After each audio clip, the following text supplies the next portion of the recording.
Hey everybody, welcome to another episode of Everyday Strong with Dr. Michael G. Daniels. This is your host, C.B. Baker. Well, Dr. Daniels, what you had been hoping for and I had been hoping for is finally happening. Seems like the Democratic Party has finally got up enough gumption, or somebody will say the testicular fortitude, to actually go forward with impeachment. And finally, our president has done something that has been deemed finally by the people that is impeachable. And the topic today is why isn't the Christian community? Why is the Christian community being so quiet in this whole endeavor? It's like it seems like everybody else has got an opinion or is saying something, but the Christians are not. So what's going on with that? Yeah, I think that it is, it's really negligence, I would say, on a lot of the Christians. And in their pockets, from what I have seen, if you look at a lot of the black pastors, they feel that he should have been gone a long time ago, obviously. I have not had any conversations with any of the so-called moral majority type of pastors, the evangelical movement, that have said anything negative about this president. In fact, the president of Liberty University, which is a college built around that moral majority stance, said that Trump was God's gift to the world. And so the thing that bothers me is that where is all this moral compass at now? What's guiding us now? When Christians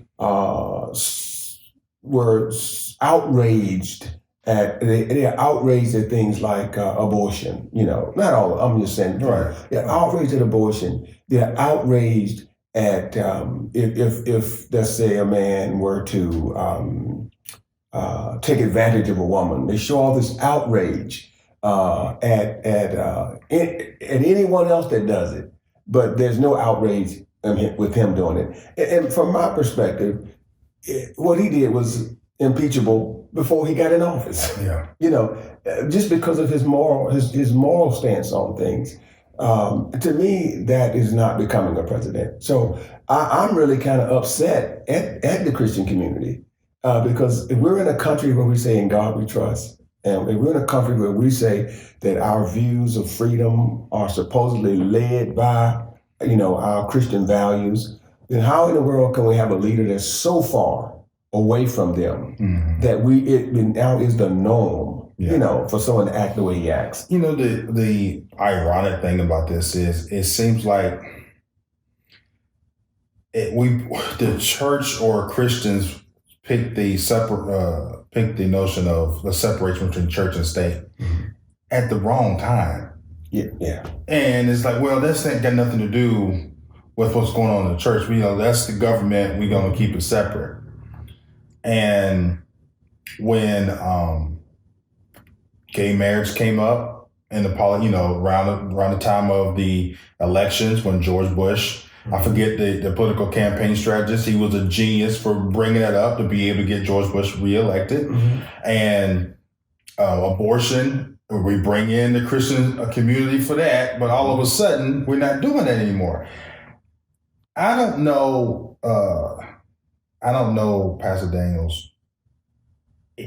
Is it because of Donald Trump fatigue that's maybe causing this? Because he's literally been in the news since that godforsaken night where he was elected president. And then people went to bed thinking, oh, well, Hillary's going to win. And they woke up to a nightmare. And it's literally been that, not just every week, and every 2 weeks, like with Obama. Like you may hear from Obama every 2 to 3 weeks. You're hearing from Donald Trump every day for 2 years. Are we just tired?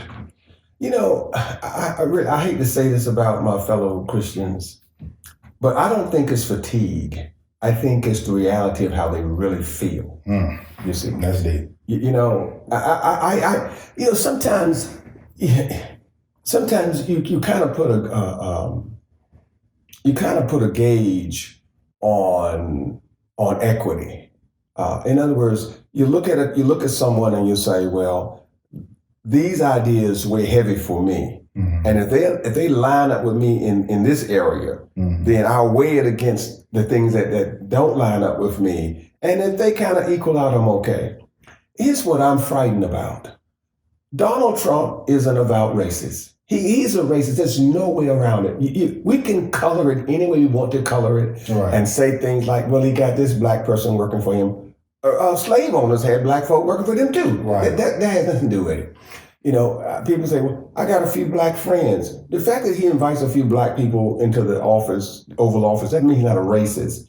Donald Trump uses black people to get what he wants. Right, you know? Exactly. But if you look at his overall policies, you look at how he talks about people, you look at what he said about Baltimore, for example, and what he says about a lot of black communities. But he says nothing about West Virginia communities. Right. The Appalachian area, they are more depressed than Baltimore is. Right. They have a higher rate of people on welfare than Baltimore. Yes. But he doesn't say anything about that, you know, those areas, you know. So everything if he's not a racist, let me say this, he needs an Oscar. He needs an Oscar nomination because he acts like he's the epitome of a racist. Okay, now, my point is simple. When the racists come out, the skinheads, when those people who we know or support racist ideologies come out, he says little to nothing to set it in order. Right. You know, so my fear is that my brothers, they have racist tendencies, and they have allowed him to progress because in their heart they feel the way he feels. Yeah, that's what's scary to me. It is very scary. I had heard that he was even tweeting about certain things about, you know, invoking or implying on civil war if I get impeached. It's like, this is real. This isn't reality TV. Right. This is real stuff. You got real people lives at hand. And that's what I always tell people, you know, it's like, well, what has Trump actually done? You know, he's mouthed off a lot. You know, he passed the tax thing and it helps some people, hurts other people. But that is normal politician stuff. Right. But the thing, when you cross the line, in my opinion, to where you start affecting, like, literally the life, you either having a life or you're not having a life. That is where you cross the line with me. You can sit up and do all the rhetoric and all that stuff. I get it. It's 2019 and media's all around you. Okay, you're playing to the media. But when you start doing stuff like that, and then when you're talking to the president of Ukraine, and what makes it so crazy is he literally said, I released a transcript. I didn't do anything wrong. Right. I didn't do that. I was like, what? It's like, it's literally right there in black and white. And it literally took that black and whiteness of it being in the transcript for the Democrats to say, okay, we can now move forward. Sure. But his arrogance, he is suffering from some type of mental lapse, or he's just so arrogant that he will be able to do anything he wants. And that's the part that I think has a lot of people like really frustrated. Like, okay, like somebody needs to reel him in. Sure. And for the supporters that's out there, I want to say this. I am not talking about Trump, the actual person. I'm talking about his behavior. Like, if you was personal friends with Trump and you are personal friends with Trump and you view him to be a great person, so be it. But how does he treat you? What's his behavior around you? I'm looking at his behavior. He is not behaving like an elected president. Right. That's what I'm focused on. I'm not focused on Trump the person, this, that, and other. And I think, granted, I agree. He's a racist because his behavior is pointing in that direction. Sure. I can even wrap my head around that if you're doing the job the correct way, but you're not doing the job the correct way. Well, right, and that's the thing. What you're saying is absolutely, right on point. It is not so much that he is a racist, it's that he takes his racist ideas and he puts them in place on the job. Right. When you're an elected official, your job is not to serve only those that elected you. Your job is to serve the entire community that you have been empowered to serve. For example, if you're the congressman of the 5th district, you might not get 100% of the votes. But your job is to serve 100% of the people in that congressional district. So if you're the president of the United States, if 37% of the people resulted in your being elected, you're responsible not to the 37%, you're responsible to 100%. He does all he can do to keep the country divided. That's why I think he's a racist. He does nothing to try to unite this country. And in fact, again, when I talk about the Christian community, you think about what a pastor put out there. This is a pastor of a church where he says that he is for the Bible. He is for loving his brethren. And he puts out there, if Donald Trump is impeached, it will incite civil war. So here's a man that's supposed to be promoting love, but yet he is, in fact, setting up a situation where people will feel emboldened to say, we're going to kill you if he gets elected, if he gets impeached. Right. It doesn't make any sense. And for most people now, that if you've been studying a little bit of history, the new history of why the Civil War actually happened, even educated Black people can wrap their head around why the South was upset. You can wrap your head around that. I can't wrap my head around, like, why would anybody in this... Just take a look around. Sure. The economy, which you could say for what it is going decently. It's not a Civil War type feel. So why would you even invoke that? And that's what's crazy. It's like, why even go there? Well, that's why I say I shudder to say it. It scares me to think it, but. If I believe in white nationalism, if I believe in that, then the things that cross my mind about my staying on top is, had we won the Civil War, we would be on top. Right. I think that's what causes them to always go back to that Civil War thing. Right. You're right. The foolishness of that thought is this: the Civil War had a clear demarcation of how you could divide the country, right? Because you had predominantly in the South, you had slavery, and predominantly in the North, you did not have slavery because the North, there was an industrial area, so they didn't need slaves. In the South, you needed that free labor. Okay, if you have civil war, what states are going to fight against another state? Exactly. Because within the state, there are people that are both Democrat and people that are Republican. Right. So if you're fighting for, let's say if there is a war because Donald Trump gets impeached, well, that's going to be neighbor against neighbor. Right. Right. So he's saying the stupid thing that, because the person across the street from where I live at, I don't know they're Republican. Right. But I can say they act like they are Donald Trumpian. I won't say Republican. Donald Trumpian. Because the difference between being a Republican and being a Donald Trumpian. Right. So does that mean that we're going to start fighting each other? Right. That's not a civil war. It's like, I'm not going to all of a sudden move to the north so I can be with the people who don't like Trump. Right. Trump is from New York. Right. So that's a stupid statement, but it speaks to the mentality. It speaks to the fact that there are a group of people that feel like somehow that their country is being taken away from them. And that's why they use the term civil war. Right, which is it's not your country. That's the thing. It's not their country. It is our country. So just because you think it's your country doesn't make it yours. Yeah, now the one thing that you mentioned, Donald Trumpian, and I'm glad you said that, is because I would really consider myself a moderate Republican. I think what really takes most professional Black people out of that, calling themselves a Republican, is the stupid stuff that regular Republicans do when they support somebody just because they're a Republican. Right.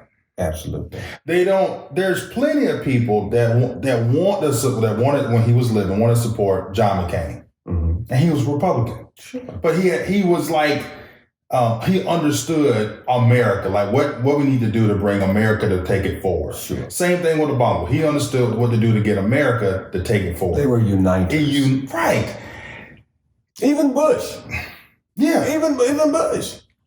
I mean, people may not have thought he was the smartest guy in the room. Yeah. Although I thought he was smart. That's just me personally. Now, I didn't vote for him, but I thought he was smart.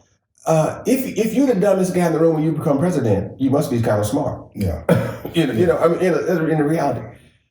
But even with Bush, and Bush won. It's like, my thing is this. I'm not a Republican, never have been. But I understand the advantages the Republicans gave to this country. In fact, Abraham Lincoln was a Republican. Right? The Dixiecrats, which now has become the Republican Party, were Democrats. Right. Those Democrats are the ones that wanted to keep us from having civil rights. They wanted us to keep from having voter rights. Right. They were against it totally. It's just that after the 60s, that's when those Dixiecrats or Democrats that were in the South started to migrate to the Republican Party under Nixon. Right. And so that's when they moved over. But see, to me, regardless of Republican, Democrat, the moral compass that should guide the Christian ought to be the Bible. Not whether I'm a Republican or whether I'm a Democrat. Exactly. But it should be guided by the Bible. These Christians are not using the Bible as their moral compass. They're using Donald Trump as their moral compass. That's what bothers me. And that's what my theory is, because it suggests to me that they are more concerned with keeping their country, which is what they probably thought in their hearts all along. You don't just all of a sudden change how you think. That must have been how you thought all along. And now you just have someone with them same views. And so now you don't care about anything else. You don't care if you rape somebody. You don't care if you kill somebody. Right. All you care about is, we want our country back. Yeah. And when they say back, they mean like it was prior to civil rights. Right. And which is, I ain't going to make a comment on that. The one thing that this past weekend, Hillary Clinton and her daughter, Chelsea, was going to do a media tour, and she finally said the words that he is an illegitimate president because of what happened during the election. What makes me upset with the Democratic Party and the Republican Party, everybody, is why did it take her 2 years later to actually come on TV to say this? And what are you afraid of? Like, everybody knows something was funky going on with the election. Okay. All right. And I even believe Donald Trump felt like something wasn't supposed to happen. I think he was even shocked, to be honest with you. So now, with that being said, so if you know Donald Trump's personality, and he acts like the average person off the street, if you woke up and you actually won the presidency and they said, well, this is all the stuff you can do, you'd be like, well, I got 4 years or until they find a way to get me out of here to do what I want. That's exactly what he did. What I don't understand, and what my main problem is that I know that the Republican Party does not, the majority of them do not agree with Trump. But why don't they just stand up and say to the minority part of the Republican Party, which is the Dixiecrats that moved over, that are like, yes, keep going because you're fueling my base. You got to say something. Or the Tea Party. Right. Think about this, for example. Mitt Romney is the only Republican that's speaking out publicly. Yeah. In the Senate now. In the Congress, you have one other congressional, a white person, or a Republican, a white Republican. Mitt Romney is the only one. Now, Mitt Romney ran against Obama. And he said that Trump should never be president, and said he was becoming a senator so that Trump didn't tear the country up. Okay, I admire him for that. Right. I gotta admire him as a Republican, but no one is picking up the banner as he has said. He said this needs to be investigated. Right. This needs to be investigated.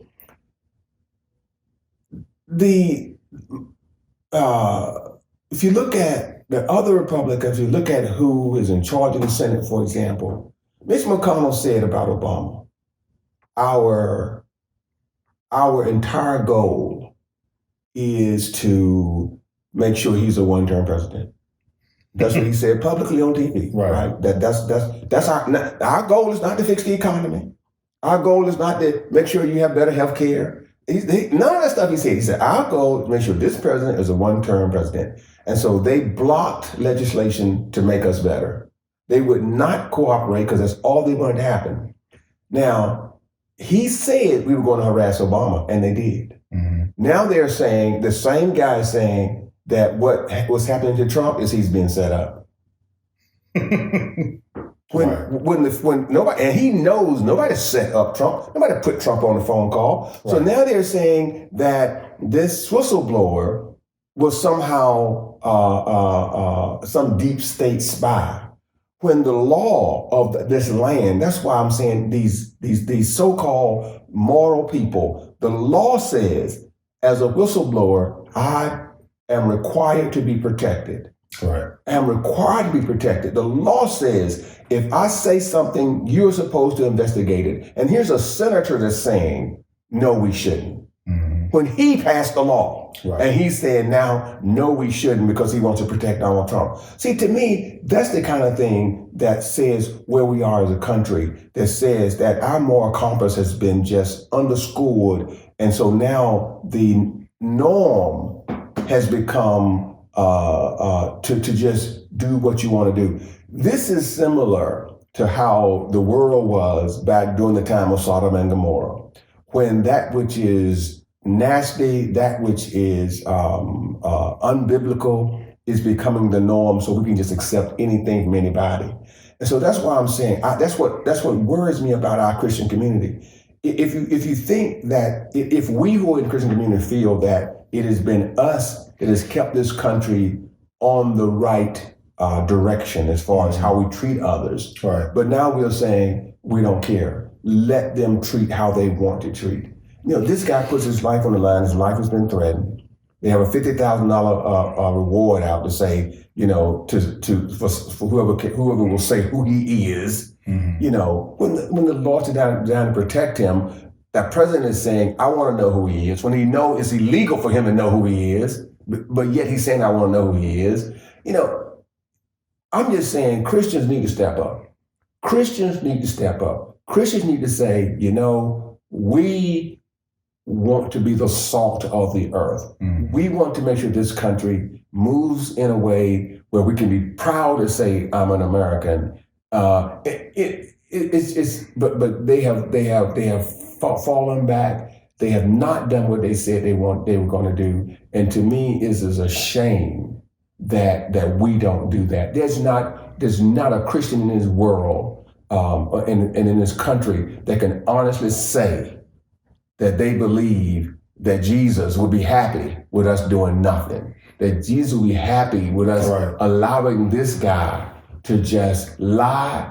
I mean, in the morning, he'll say one thing. In the evening, he'll say another thing. And they'll put the two up there together. And he'll say, I didn't say that. Right. But it's right there on the news clipping. Right. It's a lot of people, I think, equate to saying something or doing something to more or less a violent way. But you don't have to do it. Literally, one of the biggest messages is to show up, not to literally march from where you at to Washington, D.C. Like pick a day and just say Christians show up at the Capitol on this day. Sure. It literally just stand there, get your permit together, and then have the masses of thousands of people that's there just speaking, praying, and doing stuff. Say this is not what we as this country want. Absolutely. And it would fit. then it will resonate to the, it's okay. Even to the other Christians who sit back and I don't want to say something because it may hurt my pocketbook, or I don't want to say something because I'm in this neighborhood full of all these people and I don't want nobody to look at me differently. Because you have the same situation in the slave times, post Reconstruction, Jim Crow. All the white folks wasn't like that, but they was like, what you gonna do if you're on the street and everybody else around it and they believe one way and you believe something different? Are you gonna stand up? I can wrap my head around it. But Christians, you cannot, in this moment, you cannot sit in the back room and wait for a vote to come out, to go behind the curtain and say, well, ain't nobody gonna see me vote for Obama, but I'll come out and say, oh, I voted Republican, but somebody white click the button, somebody Republicans click the button. You know what I'm saying? But we're at the point now you can't wait to do that. I will say this: there's even a more simple way to do it. For example. Before the letter came out, polling said that only a little over 35% of people thought that the president should be impeached. Yesterday, a new poll came out, said that 47% of people think he ought to be impeached. Now, congressmen are home now. They're coming home because they got a break, 2-week break. Like for example, 5th District Elaine Loria, she's having town hall. And Bobby Scott having all those congressmen are having town halls right now. Let's say you're afraid, you don't want to show up because you don't want your neighbor to see you there saying that you want him impeached. All you got to do is get on the phone and call the congressman and leave a voicemail for him. That's all you got to do. If you flood that phone and say, hey, you know what? We're tired of this. We support you in investigating him. And I think a lot of people don't understand that. The impeachment procedure is not about kicking him out per se. Impeachment is to try and find the facts. You impeach him so you can get the facts out on the table, right, so the public will know the facts. Now, if the facts say that he should go, then he go. If the facts say he shouldn't go, then you don't go. But Mitch McConnell and the senators are saying without even reviewing the facts, he ain't did nothing wrong. Right. How do you know he did nothing wrong when you haven't reviewed the facts yet? Right. And you need the facts on the table. And the Democrats have been afraid in the past because they say the polls suggest we shouldn't do it. Right. When the last time a local judge or a local district attorney decided not to prosecute by checking the polls? Right. Exactly. That's not what you do. Right. You go through the procedure because that's what the procedure is there for. This is what's so crazy to me. Bill Clinton had sex with a young woman, and the moral majority said impeach him. Right. Over a line under oath. For having sex, because he said, I did not have sex with that woman. Right. Now, this president has lied, did so much stuff. And they're saying he did. Let me tell you something. I've been a Christian for a long time. I do not condone adultery. I do not condone fornication. But there's a big difference between having sex with a young woman and doing everything this guy's done. And he's had sex with people too. Right. We know that because he paid one of them off to be quiet. Right. So if you pay one off to be quiet, that's equivalent to what Bill Clinton did. But they ain't impeach him for that. Right.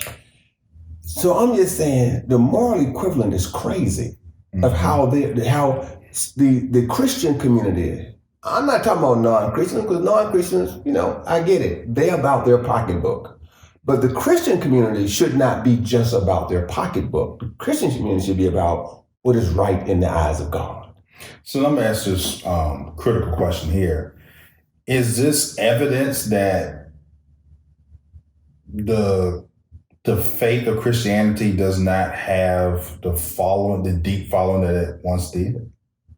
I don't think it ever had the real belief that it should have had. And that's why I'm saying that's what scares me, is that my thought was they had moved. The Klan are Christians. Right. The Klan believe they're Christians. They Right. So even as Christians, they still believe in hanging black folk. But then even in that example, we're talking about a small minority, like minority of the minority of like it's real small. But now we're looking at the whole group of Christians. Well, no, that's my point. See, that's what I'm saying, right? My point is that if you go, like you took a historical look at it earlier, right? So let's say you go back to slavery time. Most of the people that owned slaves were Christians. Right. Most people that fought in the Civil War were Christians. That's what history should suggest. But they still fought. They say for states' rights, but what was the right they were trying to protect? Right. Slavery. Right. It was economics, basically. Right. Okay. Then you go to Reconstruction, same thing, right? Mm-hmm. You go to during Civil Rights time, same thing. Is that large swath of people? Most of them consider themselves Christians. That's that's why we call it the Bible Belt, right? Because most of them consider themselves Christians. I thought we had moved to the point where that those individuals were trying to see the world in a more humane way. Mm-hmm. That I really am your brother, that I am my brother's keeper, as the Bible says that we are. Right. What scares me is that I thought we were moving to that, and now I see we haven't moved at all. Mm-hmm. And I think that's why I say it's scary to me. Right. Because if I am my brother's keeper, why aren't all these Christians upset about the current administration's view on immigration? When you see these kids locked up in cages. You would think it'd be outrage. Right. It would be an outrage to say, hey, listen, I'm my brother's keeper. Let's do something about this. If the government won't do it, let's do it as a Christian community. Is it because the generation from the 50s and 60s is still around? That how we talked before about a whole generation having to die before you go to the promised land. Okay, y'all can't go because y'all ain't right. Right. Are we in that type scenario to where that generation is still around and still influencing things? My fear is it's not that generation is around, is that this generation has the same views. The same views. See, that's what's scary to me. And it may not be. I pray that it's not. I hope that it's that, as you just said, maybe that generation has most of the influence. Right. But what scares me is that, what if that's not the case? But is it that if you was to take a look at the Congress and the people that are the politicians, you would see that they grew up in the 50s and 60s. But they only have one vote. Right? The congressman goes to the voting booth and he just has one vote. The people that are voting for that congressman are the ones that's what I'm saying. It scares me because here's the thing I'm saying. When you look at what happened to Colin Kaepernick, right? And I know this is kind of jumping off, I'm just using this as an example. When Colin Kaepernick did what he did, look at the outrage that we got from people. Right. It was like, you would think that he had committed treason. Mm-hmm. The way they put him out, the way the president talked about him, the way a lot of other people, talked about him, not just old people, but young people talked about him, how they blackballed him. We know he's blackballed. That we know this. In fact, he won the lawsuit, so we know that. Right. Now, what I'm saying is this: how can they be that outraged about a football player kneeling and not be outraged about a little kid who's been taken from his mother that's only 2 and 3 years old? Right. And then people dying in the camps. Right. See, we don't get that kind of outrage. We don't get that. And this is on football. Now, football fans are not all 70 years old. That's true. A lot of football fans are young. Okay? So, so they ain't worried about the 70-year-old people not buying tickets. Yeah. Why? Because they ain't a whole lot of 70-year-old people, I mean, there are some that go to the games, but they ain't out there going to them games. And then you had the people say, well, I don't want politics in my football game. It's like, well, you got the flag flying in the middle of the field. Right. You got the flyover going on. There's politics involved in all of this. Absolutely, because the government pays for that effort. It ain't free. Right. The NFL don't say do it for free. Right. They get paid for them to do that. Right. So that's what I'm saying. So these Christians at the football games, or at least they call themselves Christians, you know, they were outraged with Kaepernick, but they're not outraged about this young kid that taken from their parent, you know, or that walked, you know, how many other miles to get to this country, you know. I mean, listen, here's my thing. If you got a 5-year-old, I don't want to walk to 7-Eleven. Okay, if you got a 5-year-old that walked from Colombia to the United States, and he gets here, and you say send him back, right? A kid walked that far? Come on, I mean, just the humanity should say, let me put him up in a nice place, right? Let me give him a nice meal, because look what he's gone through to get here. You don't go through all that unless where you're coming from is hell, right? Exactly. You know, it's just not, it doesn't make sense. Now, I get it. There could be that there are some terrorists coming in, but here's my problem. Why is it you don't think any terrorists can come in from Canada? Right. Exactly. Right? You want to build a wall on the southern border, but you don't want to build a wall on the northern border, like a tourist can't just walk through the woods from Canada here. Right. Well, there is absolutely no wall. Right. Right. There's nothing. You know, right. So, see, that's why I have a problem with this. You know, it's about keeping the terrorists out. No, it ain't. It's about keeping brown people out. And that's why I'm saying what I say. It hurts me. It really does hurt me that here we are, a nation that say in God we trust, that say that we are a Christian community, even if you're an Islam community, because they believe in love too. Right. Even the Hebrews, whatever your religion is based on, you know, us having compassion for people. But yet we all of a sudden say, not really. We want this country to have compassion on a certain group of people. I don't mean everybody, they don't say that, but I mean, that's the way he frames it. And so he's getting so much support that people are afraid to do anything. So if they're afraid, I think they have a valid reason. I think that must mean that these senators know that their constituents, if they do anything, will vote them out. Right. And if your constituents will vote you out because of that, that means this country isn't what we thought it was. Right. And one of the biggest scare tactics, or not scare tactics, what I'm scared of, is every piece of freedom that we have was put in as an amendment to the Constitution. Sure. The Constitution was an open document, able to move with the times, but it also can be undone. Absolutely. And a lot of people don't understand this. If you keep down this same path, if you don't start standing up, you can see the Civil Rights Bill be undone. Well, the Voting Rights Act was undone. No, right. You can see the stuff undone. And you can see the 13th Amendment undone. You know, not the 13th being amended, but literally undone, which would bring back what? Okay, well, some of them will be back in shadows, right? So being sold, right? That's how serious. It's like it's a slippery slope once you get to this stage, and I think I can say from my generation, because I grew up, I was brought up in a generation where, in the late 70s, born in 78, in the 80s, none of this stuff was really going on. Yourself, you came through the Jim Crow era, so you remember how it was.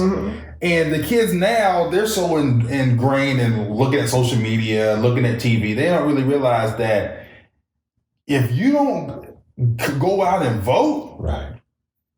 Some of this stuff can, we're going through some major changes or some major stuff that could change, but you can stop it from changing. Right. And the voting bloc of Christians is probably the largest voting bloc in this country. There are more Christians than there are people from the Nation of Islam. Right. There are more Christians than there are Jews. There are more Christians than they are Buddhists. There are more Christians of the major religions. There are more Christians than anybody. Right. Okay. Now, wouldn't you think that there's only one Bible? It's not like it's 5 Bibles. Right.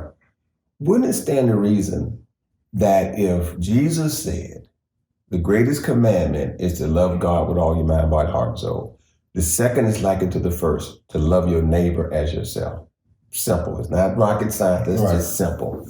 Wouldn't it stand to reason then, if Christians are the largest voting bloc, that we would vote in a way to demonstrate we love our neighbor as ourselves? You would think so. But that's my point, right? That's what's scary to me, is that it says that our view is not the view that we say we have. Our view is the view that says, I'm not loving my neighbor, I'm loving me and those who look like me. That's what it seems to be coming across. Because last time I checked, Mexico was our neighbor. Right. That's right. Their borders haven't changed. We don't love them as we love ourselves. No. That's not how this country. We haven't given them the support to be able to handle the cartels down there. We just kind of just let it just. No. But then flip side, that's what you talking about. We need a wall for. Right. So we can isolate ourselves from them. See, that's not loving your neighbor. Right.